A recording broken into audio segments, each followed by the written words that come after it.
Donald Trump is crashing the United States economy as he further escalates his catastrophic war in Iran. In the real world, not in Donald Trump's fraudulent criminal world, the United States has not brought in $19.2 trillion.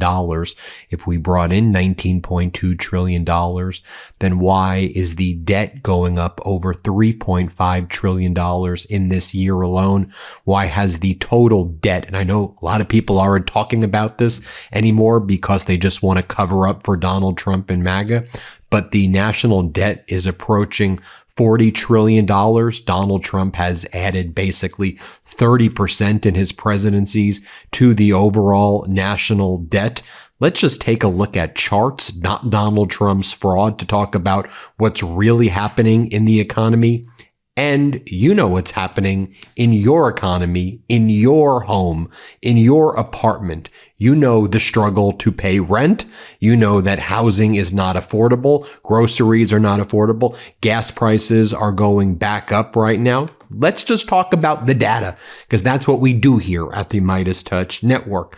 You want to take a look at the traffic in the Strait of Hormuz. You know how Donald Trump says, never before have we had such good traffic. It's like never before so good. Actually, if you take a look right here, it looks like to the left, the giant wall from Game of Thrones. And then everywhere to the right of it is where the traffic is right now. Traffic in the Strait of Hormuz is at a complete standstill. There are no ships leaving the Strait of Hormuz, as now it appears Iran will escalate in response to more of the war crimes being committed by the Trump regime and perhaps shut down the Bab el-Mandab Strait in the Red Sea. At the end of last week, oil prices are up 20% over the past 10 to 15 days or so.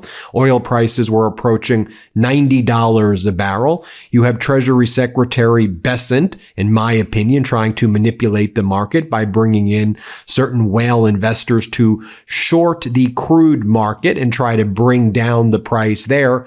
But the crack spreads, they don't lie. That's the difference between the refinery price and the price of crude at an all-time high there. Those crack spreads, like $86 a barrel. The crack spreads are higher than the price of crude itself, which is unheard of. And that crude price is that $80 to $90 range. But with this escalation, we can expect that to go up into the 90s and perhaps even higher. We'll see where that lands later today when the futures market opens there. When it comes to mortgages right now, as you know, the mortgage rate about 6.55%, up sharply recently, and that continues to go up. I mean, housing entirely unaffordable. You take a look right now, speaking of housing, you have foreclosures this year, a 21% increase from last year, and a 30% increase from 2 years ago. And I think these are important metrics. Foreclosure up right now, 30% from 2 years ago. And when you look at credit card delinquencies, record high, student loan delinquencies, record high, medical debt delinquencies, record highs, consumer sentiment, all-time historical lows. And when I say record highs and all-time historical lows, when it comes to all of this data, always in the negative, always on the bad side of these things. I mean, we're talking about Great Recession. We're talking about the collapse of the dot-com boom. I mean, we're talking about, a lot of data right here being aggregated. You have healthcare being torn away from Donald Trump's one big beautiful bill, the disastrous fraud that was. You've seen already millions of people lose their health insurance. As soon as the midterms are over, we're going to see millions of more people get kicked off of Medicaid and millions of more people lose the insurance that they have. That's coming soon. And more people losing their insurance. When you look at all of the like economic metrics, they look a whole hell of a lot like Donald Trump's DJT, Trump Media. I mean, you look at Trump Media crashing right now. The stock is sub $10 when you start a SPAC. You start at $10 a share, so it's just below water right there. And what's the priority of Trump Media right now? You heard at the end of last week, Trump Media has been pitching $100,000 monthly fees for stock traders to get instant or to get access to Donald Trump's posts where Trump manipulates the markets. This is real.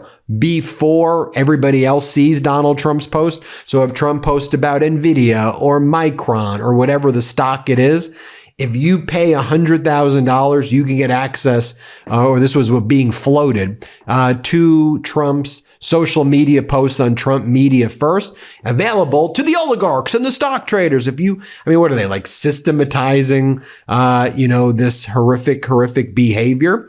Also, I'm sure you've been following this, SpaceX crashing, tanking, down 22% or close to 23%.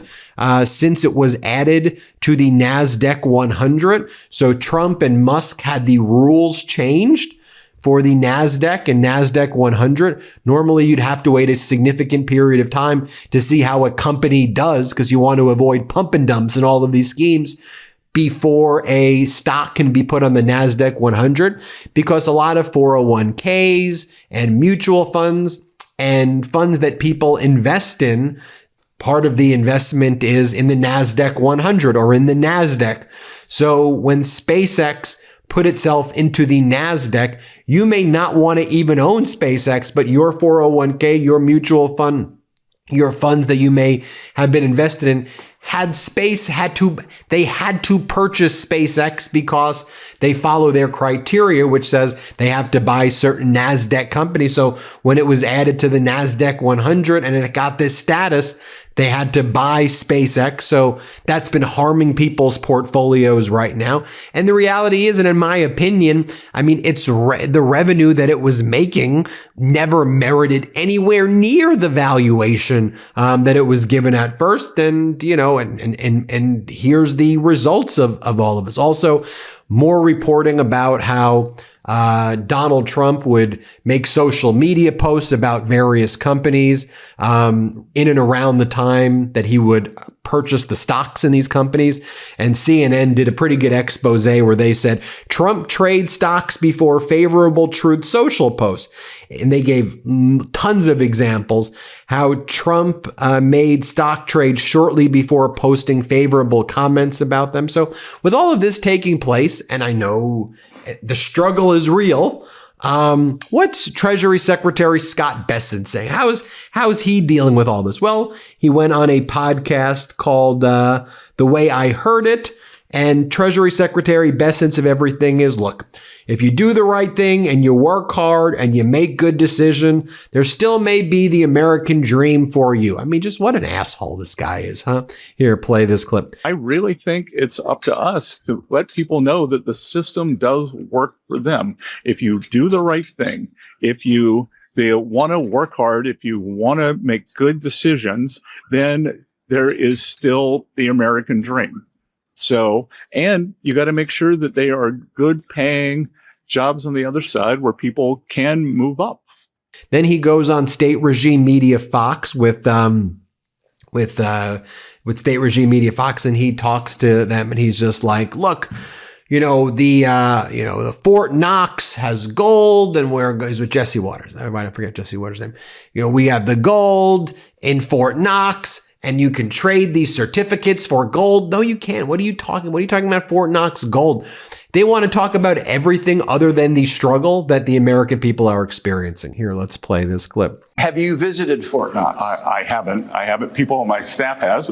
We're going to the Treasurer's office. The Treasurer has been to Fort Knox, and I am happy to say all gold is present and accounted for. The U.S. has the largest pile of gold in the world, over $1 trillion at current market value. And we're getting more gold from Venezuela, I hear. We're getting a lot from Venezuela. We're getting gold These oil sales are going great. It's going back to the Venezuelan people.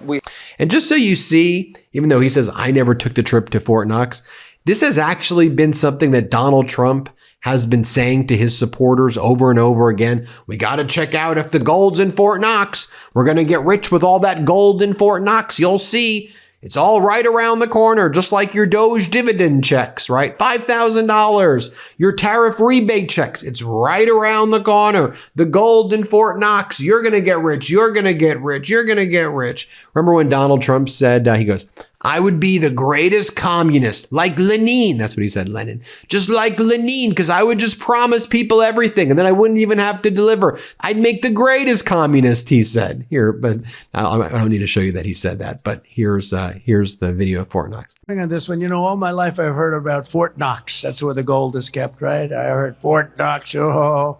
But we're getting a little bit shaky. We're getting the yips on this stuff. Like, I want to find out. So we're going to open up the doors. I'm going to see if we have gold there. We want to find out. Did anybody steal the gold in Fort Knox? It's a pretty amazing place, but I'm going to actually go. We're going to open the doors. We're going to inspect Fort Knox. We want to make sure that we actually have, 400 tons of gold or whatever the hell it is. It's a lot of gold. I don't want to open it and the cupboards are bare.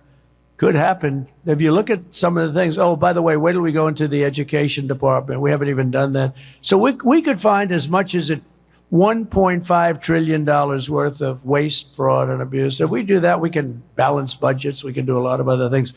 All right, I'll show you just so you can hear him say, Lenin, I'd make the greatest communist. Here, let's play this clip. I want to get the word out because what's forming is communism in the country. And communism's easy to sell. I would be the greatest communist in history. I'd be right up there with Lenin. I'd be as good as anybody.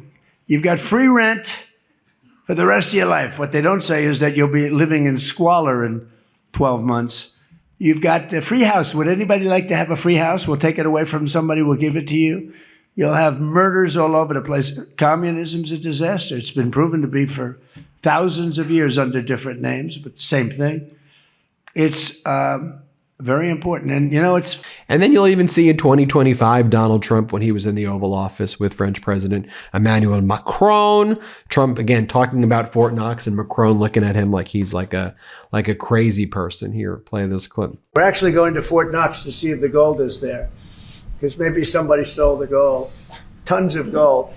I think also the way to think about these reconciliation bills that Donald Trump does, I used to litigate against Ponzi schemes, and I was a lawyer, and I would be appointed by a receiver who would work for the SEC, and I would litigate these cases against massive Ponzi scheme frauds. One of the tactics that they would do is they would create SPV, Special Purpose Vehicle 1, Special Purpose Vehicle 2, Special Purpose Vehicle 3. So they'd raise money for Special Purpose Vehicle 1. They'd take it for themselves. They would tell Special Purpose Vehicle 1 investors, we got all this money for you, billions of dollars we've made. And then what do?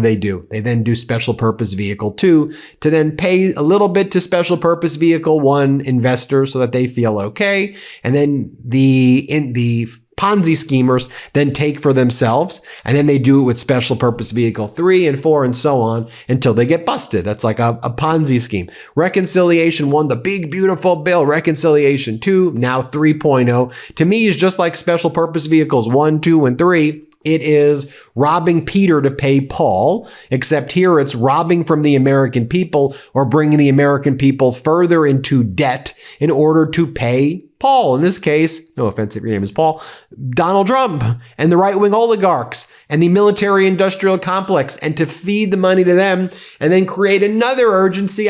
We need reconciliation 4.0. We need reconciliation. Didn't you all say the big, beautiful bill was going to cover everything? Not only did it destroy American lives, it didn't cover anything. So you had to go back for 2.0. You had to go back for 3.0. It's a Ponzi scheme, and all the while, Donald Trump throws out the fraudulent number, $19.2 trillion I brought in. And of course, he didn't bring in $19.2 trillion. By the way, so we talk about in our book, WTF America, pre-order right now, WTF America. I think we have on the QR code.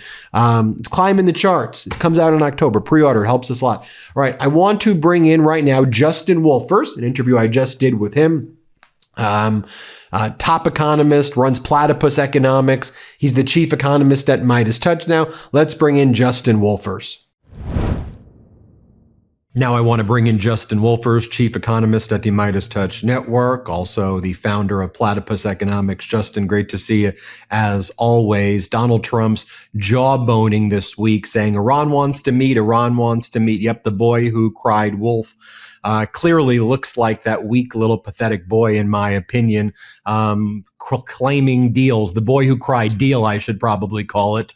Nobody wants to, I don't think the markets are buying it anymore. This comes at a time where there has been not just an escalation, a rapid escalation, Donald Trump destroying bridges and civilian infrastructure in Iran, Iran responding by targeting substantial infrastructure of the Arab nation neighbors. We're learning that further escalation is probably likely. The MOU is a pipe dream. Like, there's not even a thing anymore. We ain't getting back to there, in my opinion, anytime soon. At the same time, in the dark of night, you had Donald Trump tariffing Brazil 25% because of the Bolsonaro family. It's many believe that they're kind of putting tariffs on Brazil, but only the Bolsonaros can get away with it, as Flavio is running against Lula for president, and Donald Trump now threatening more tariffs against Canada, saying that because of the wildfires, we want to punish Canada, whereas Canada helped the United States. And when we had wildfires and lost their lives helping us fight our fires here, this is what Donald Trump is doing. Overall, I just want to get your take, because you and I talk about reliability, predictability, what America used to be known for. And this isn't just volatility. The U.S. is trading, in my opinion, like a penny stock on steroids, or I should say Truth Social. What do you make of it? Mate, I'm tempted just to start with a joke that I'm surprised we haven't gotten tariffs on Belgium for beating us in the World Cup. But the fact is the president didn't use tariffs there. He just called the head of FIFA. So not really a joke there at all. Look, let's come back a level, because it's not just relentless dishonesty. It's, if you don't have a reputation for being honest, it actually makes any form of communication difficult, right? If you knew that I was a lying liar, and you went on a date with me and the date went really well, and at the end of the date I said, I think I love you, you don't know where you stand. It gives me no ability to form a relationship with you or to walk away from a relationship with you, because nothing I say can be trusted. And the president has treated truth as if it were purely optional. And in the short term, I think it had a very big political payoff for him. It had a payoff because the news media was not wired to understand, was not wired for someone to be relentlessly untruthful. There were a set of norms. If the president said something, you would give it deference. You wouldn't fact check the president in real time. You would take his messages because you thought his messages would be informative, and you broke all that, and it had a very, very large short-term gain for the president. But where that leaves us as a country is that he can go abroad and say things and no one takes him seriously. On one day, he says he's going to blow Iran to smithereens. I thought it was a deeply dismaying day. I hated every part of it. I think blowing other countries off the face of the earth is an immoral, unethical thing to do. But the thing to realize is that is a power that we have. And it's a power that we have because our tax dollars have gone to work creating this extraordinary military, and it does give us leverage. But if you speak like that and don't use the leverage disappears. The president's speech no longer carries any weight. And I think that's a huge part of the problem in trying to get to peace with Iran. The guy promises one thing today and then he rips it up the next day, right? Once you've seen that act, why would you give something up valuable if you're not going to get anything valuable in return? You mentioned Belgium and the joke that you were giving, though we should say Belgium gave Donald Trump a golden ring with all of these rubies and diamonds. True story. And that was one of the reasons that he made a tariff decision that reduced certain tariffs after getting a gift from Belgium, before. When you, as an economist, are making projections, that's, when you teach university, it's charts, it's mapping, and the charts are based on series of assumptions. Yep. And so when economists, whether they're at banks, whether they're people plotting mortgages, inflation, the markets, jobs, whatever, you are able to assess trends, and you could, we sometimes we call it soft landings, and, you follow things. One of the broad issues, and I want to hear your thoughts, as an economist, the challenges that this also presents now that we've established what it means when trust is lost, but the level of volatility, is so off the charts. And it seems that the only people who make money are the insiders when essentially they create their dips, they buy their dips. But at some point, the dips become, and you can only do that a certain amount of times before the dip becomes a whatever.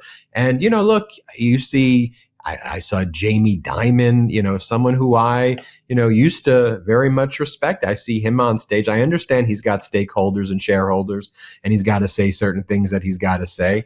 But he's up there on stages with Trump saying things that make me, to be honest, a little bit kind of sick to my stomach while Trump is doing all of this. And so I just want to get your take broader about how you deal with this as an economist, the volatility.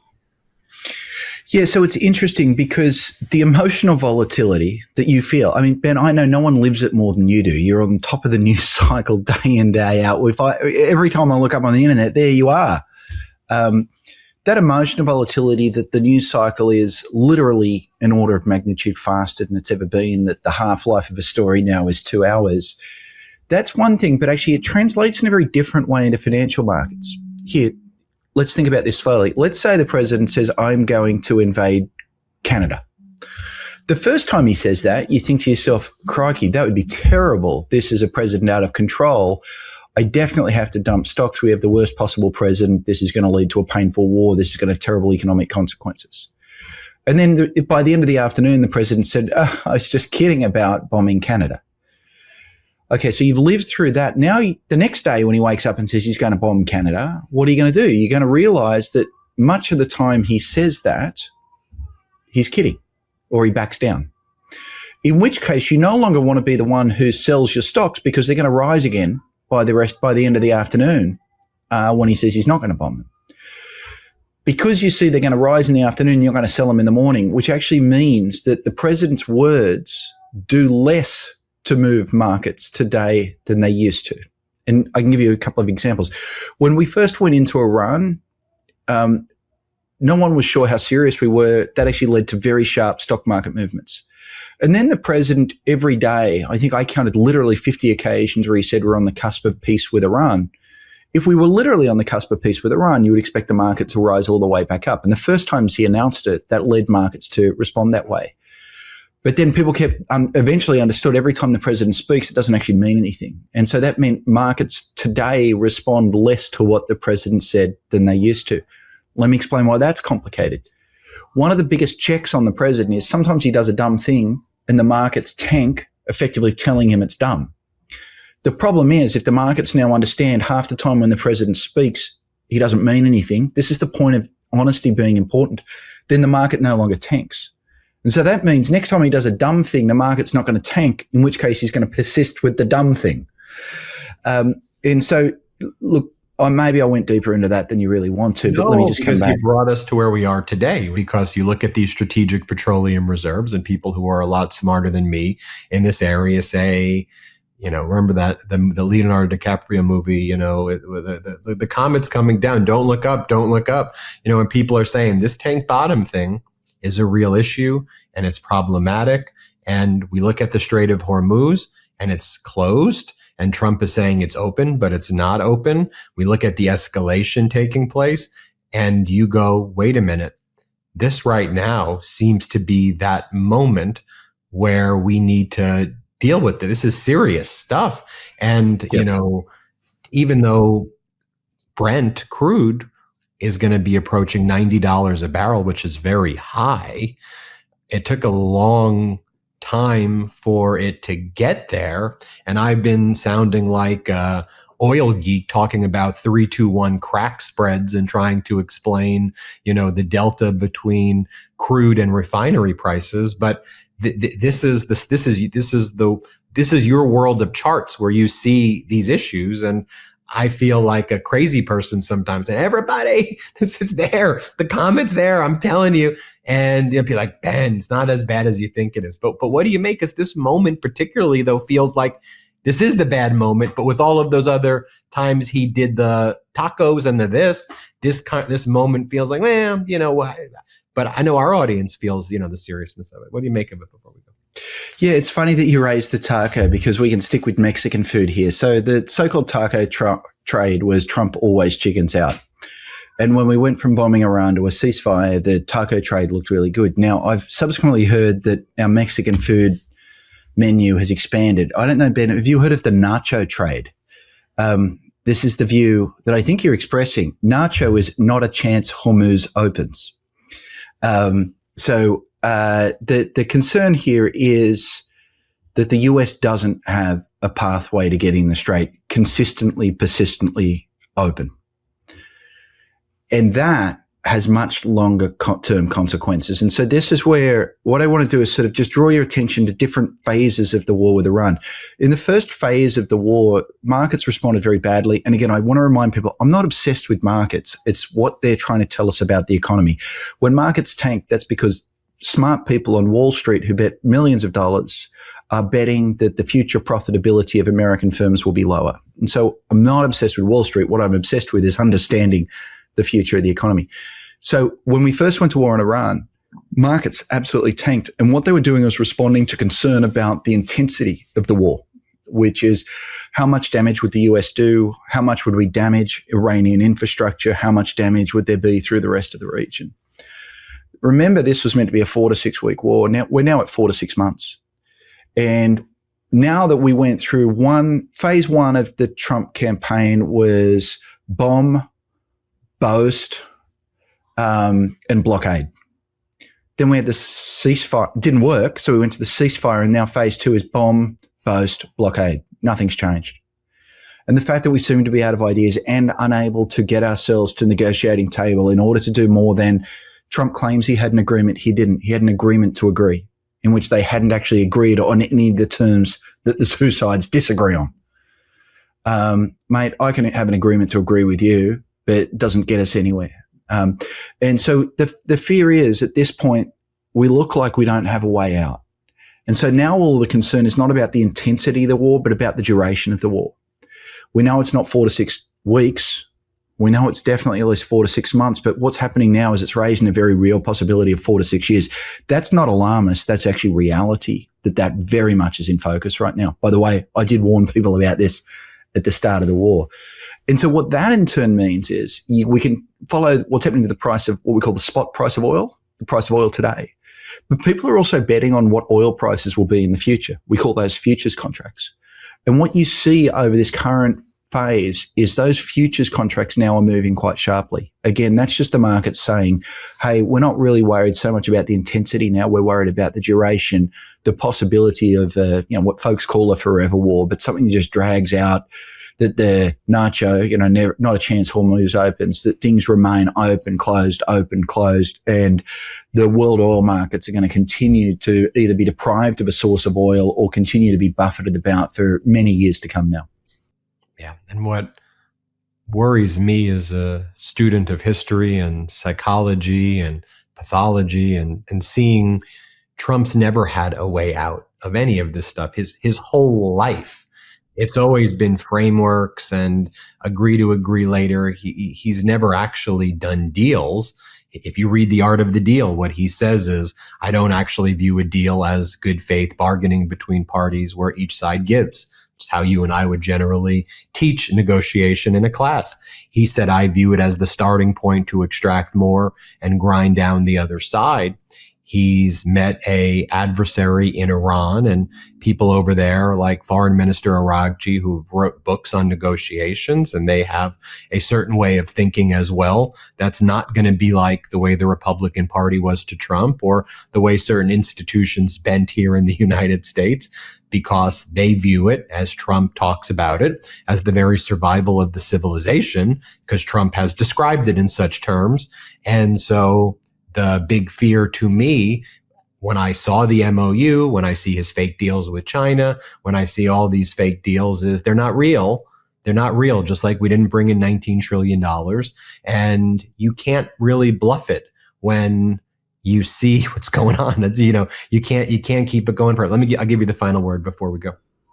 Yeah. So look, let me simplify it, which is when someone thinks that the start of a negotiation is to get you to the table so then they can continually take more and more and more from you, then you just don't want to go to the table with them. If someone told you that that was their approach to life on a first date, you would just swipe, I don't know, which side do you swipe to get rid of them? But you'd swipe to get rid of them. You're close to the same age. I never used those apps. We're both old men then, Ben. I'm not much of a swiper either, but I think you swipe right to get rid of them. And in some sense, as it works in love, so it works in war, which is the Iranians are here to swipe right. They don't need a relationship with us. But there is an off-ramp that we saw continuously through the trade war. The trade war provides a really interesting map for how Trump operates, which is we actually did have deals. We had very real trade agreements with Canada, for instance, and the president came in and just ripped it up. As you said, he just comes to the table whenever he wants and rips it up whenever he wants. And what he wanted was a belief that he struck a deal. And so the cleverest countries in the world, the Brits were very, very good at this. The Japanese did this as well, is they would basically let the president walk out the front, hold a press conference and say, I extracted an incredible deal. I just screwed this country absolutely from here to kingdom come. And the Prime Minister of Britain, for instance, just sat there and nodded. He understood that there was no deal. He understood that there's no follow through. This is not a particularly competent administration. So he understood if he wanted to best represent his country, he had to let the president declare the win while quietly actually doing nothing that the deal ever required, because there was not, in fact, a deal. That's the way out of this. The problem is that, the Prime Minister of England was able to do that and the Prime Minister of Japan was able to do that. But this seems like the sort of thing that would be a lot more difficult for a country like Iran to stomach. And everybody, make sure you subscribe to Platypus Economics. That's Justin's YouTube page and organization. We're honored to have him as the chief economist here at MeidasTouch as well. We made the big announcement earlier this week. So after this video ends, just search Platypus Economics, and in the comments, tell Justin that Ben said hello. Thanks, everybody. Thanks, Justin. Breaking news right now. My brothers and I wrote a book. It's called WTF America. And well, doesn't that just say it all? It comes out officially this October, but you can pre-order your copy today. Just scan the QR code or click the link in the description below.